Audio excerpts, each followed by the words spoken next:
Welcome to the Kaizen Gal Podcast. This is your host, MC. The Kaizen Gal is a podcast about continuous improvement, building the habits to make the most out of what you already have and scale your progress in a sustainable way. Some people say, don't work harder, work smarter. Well, I believe that we can do both if we balance our time, energy, and drive well. On to today's episode. The first episode of the series about priorities and time management was about the basics. In a nutshell, you want to stop and reflect. The second step is you want to organize. What is it that is happening and understanding what your environment and your goals and objectives. And then you want to take action on your plan. Because if you don't take action, you're just going through the motions of planning for success, but never actually doing anything toward that success. So taking action is super key. Today's topic is specifically about the planning part. What does planning mean in the first place? According to me, 4 things. First is knowing where you are going. What is the end goal, the destination that you are striving towards? The second step is anticipating obstacles to achieving your goals. And in my opinion, at that step, you should not be overly optimistic. That's what traps you. It's a trap. Do not be overly optimistic because you're not a seer. So you're not going to be able to foresee whatever could come and kind of steer you away from what you have planned. But yet you want to, and that's the third thing, prioritize the tasks that need to be done. The fourth thing is setting your schedule. Going back to not being overly optimistic and planning for the unpredictable. So once you are clear on what planning means for you, there are 3 essential elements for planning. And these elements are resources, activities, and result. Because when you want to achieve a result, you have to be clear. You have to clarify the expected result in order to define the activities to be carried out and the resources that these activities are going to require. Because resources answer the question of with what? What is it going to take to get there? The activities, on the other hand, answer the question of how. What are the steps that you are going to take to get there? And then last but not least is the result.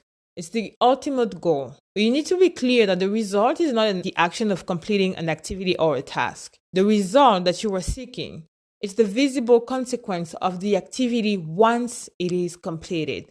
There is no result if you do not complete an activity. Doing the activity in and of itself is not a result. It just leads you to the result. And so planning translates into specific behaviors and actions. The first one is you want to get the information that is needed to plan the task. Learn as much as possible about the objective or the task that you want to achieve. It's going to give you an understanding of what is it that you need. And so you're going to be able to identify the people, the material, and the resources, financials, and other things that you might need in order to accomplish these tasks. Once you have these 2 information, so the context of the task and what you need in order to complete them, you want to plan the steps towards completion of those tasks. Take into account the unpredictable. I cannot stress that enough. And I talk about how unpredictable should be factored in the time it takes you to complete something. Typically, I correct by multiplying everything by 1.5. Whenever I'm completing the task ahead of that time, I feel like I gained some time. And whenever I complete it at time, I feel like I met my plan. So take into account the unpredictable because it is the unpredictable that is the most consuming most of the time because you have to readjust your plan. And talking about your plan, you want to adequately plan the use of your time to distinguish what is the real time that the activities or tasks are taking you. Again, do not be overly optimistic. Use your clock, use your computer, and time the actions, the tasks, the activities that you are doing so that you have a realistic approach and view of what it takes to accomplish something. So that as you are planning for the future, you're not planning less than what you need and then having to adjust too many times, but you are realistic compared to what it takes for you specifically to accomplish a task. The last thing, again, goes back to monitoring, is you want to determine what are the mechanisms that you are going to resort to in order to monitor, assess, and control your progress towards completion. I'm giving you a personal example. For some activities, I have checklists, And these checklists are linked to a timeline where whenever I complete something or I check a box, I go from 25% to 33% and then 50% and then 65%. So I gave each activity a weight in the progress towards completion. Find something that's going to work, because also it's a reward to see that you are getting closer, that percentage to completion is actually increasing. Now that you have done that, like you understand these behaviors and actions, you understand what are the resources, activities, and results that you need in order to organize and plan your time effectively. You want to spread your planning across 2 timelines. The first one is the monthly timeline, and the second one is the daily planning. For the monthly planning, what it does is just providing you an overview of what you want to accomplish for the month. It's not fixed, and it will probably change a lot. Maybe change on a daily basis, hopefully not, but do not panic. Even though it changes a lot, monthly planning is useful to negotiate deadlines, whether it's a dinner with friends or a project at work. If you have an understanding of how your time is already allocated and someone tries to add something onto your plan, you can actually negotiate and give them options as to, for instance, I'm not able to have dinner with you today, but you know what? I'm able to have dinner with you next week at that time. It allows you to be precise with the way that you manage your time, and also people know what to expect. The second thing in your monthly planning is you want to distinguish between what is urgent and what is important. Some things are urgent. Maybe it's because of your organization or you have deadlines that if you don't go by this deadline, you may pay some fees and things like that. These are urgent. And then you have things that are important. Not everything that is urgent is important, and not everything that is important is urgent, and vice versa. So really be clear on what is urgent, so what is bound by time for completion, and what is important. Important being things that are going to get you closer to achieving a result. And then last but not least, when it comes to your monthly planning, is you want to postpone what does not impact your goals for the month.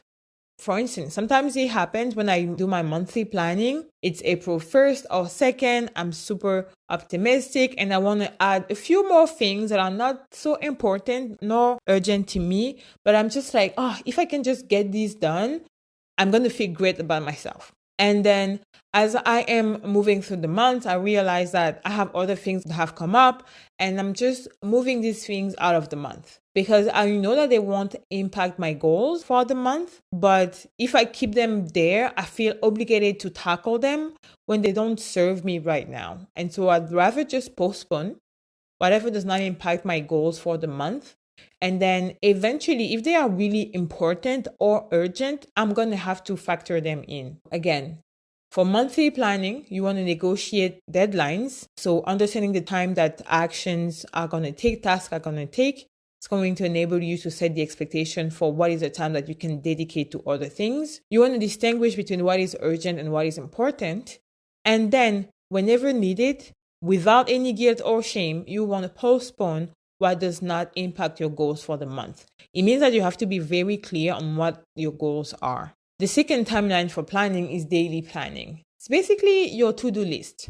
I don't like to-do because most people think like they have to just check the list, but it's mainly the list of activities that you need to accomplish during the day based on the time that is required for each task, and most importantly, based on the priority of each task. When is the best moment to make your list? I highly recommend to do it first thing in the morning or last thing at night. So that first thing in the morning, before you get swept away by schedules and urgencies, you already have an idea of what you want to accomplish. What are the things that you want to look at the end of the day, look back on and think, okay, I've had a productive day. Or you want to do it in the evening when you wrap up the day to prepare for the next day. It should take anywhere from 10 to 15 minutes, maybe a little longer the first time that you do it. But most importantly, do not plan 100% of your day. If you have, let's say at work, you have 8-hour days, do not plan the entirety of the 8 hours. Plan about 55% to 60% of your day, the time that you have available, because you want to leave room for unexpected events and emergencies. A few tips when time blocking. First tip is group similar activities together. things that are going to require the same mental patterns, neural patterns in your brain. You want to group them together so that you don't have to switch gear in order to accomplish more. The second tip is group and sequence activities that require you to go to different places. Let's say if you have to go out to run some errands, you don't want to go out to run errands in the morning and then another time in the afternoon and then maybe one last time before dinner at night. You want to group everything that involves you going out of your house to do something. Or if you are working in the office or working from home, group together the things, the activities that require the same software. Meaning that if I have to do a presentation, let's say for my job, I have to do 2 or 3 presentations, I'm going to open my PowerPoint and I'm going to stay in there. I'm not going to go from PowerPoint to doing other things. I want to group everything that uses the same resources or uses the same areas of my brain at the same time. If you are in the office or if you are working again from home, group your questions to your colleagues or your boss so that you don't go see them like every 5 minutes or 5 times a day. You go see them once. It's also going to help them because they don't have to manage you coming by or manage you like messaging them back throughout the day. Group your questions and ask them all at once. The second to last is distinguish between real time and process time. Going all the way back when I said do not be overly optimistic and how I correct my time management by multiplying all of the time that I planned by 1.5. Because real time is the time that is directly related to you taking the action or executing the activity. While the process time, it is a time to react to the action. So let's say going back to my PowerPoint example where I have to create a presentation, then I have to communicate my presentation to other people in my team, to my boss. I have to save the file in a specific location. I have to do other things that are going to help me wrap up the activity. They're not directly related to it, but they are part of the process time. And so that's when you want to apply a correction of maybe 1.5, maybe 2. The goal is really for you to not plan less time than what you would need. Related to that, one habit that I've picked up over the years is to take note of the time that tasks take me to complete. Because sometimes I can plan 30 minutes and it actually takes me 45 or it takes me an hour and 15 minutes. But because I plan wrongly, like I'm so off the mark, it's actually like putting all of my schedule in jeopardy because of that. So you want to take note of the time that tasks take you, even more so when it's the first times that you're doing them, so that you kind of get a sense of the time, the real time, and the process time versus the time in your head. In summary, when it comes to planning, you want to be clear on the result. You want to clarify what is the result that you expect from the succession of activities or the activity that you want to accomplish. Be clear on resources.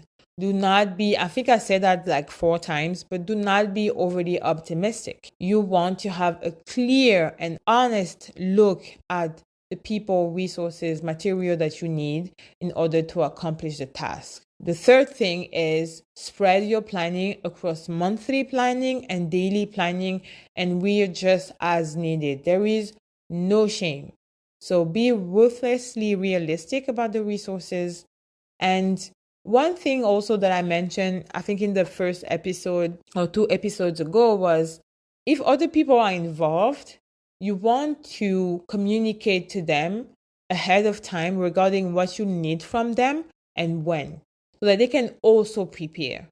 The more your environment is aware of what you're trying to accomplish, the more it's going to help you to actually meet the timeline and the goals that you set for yourself.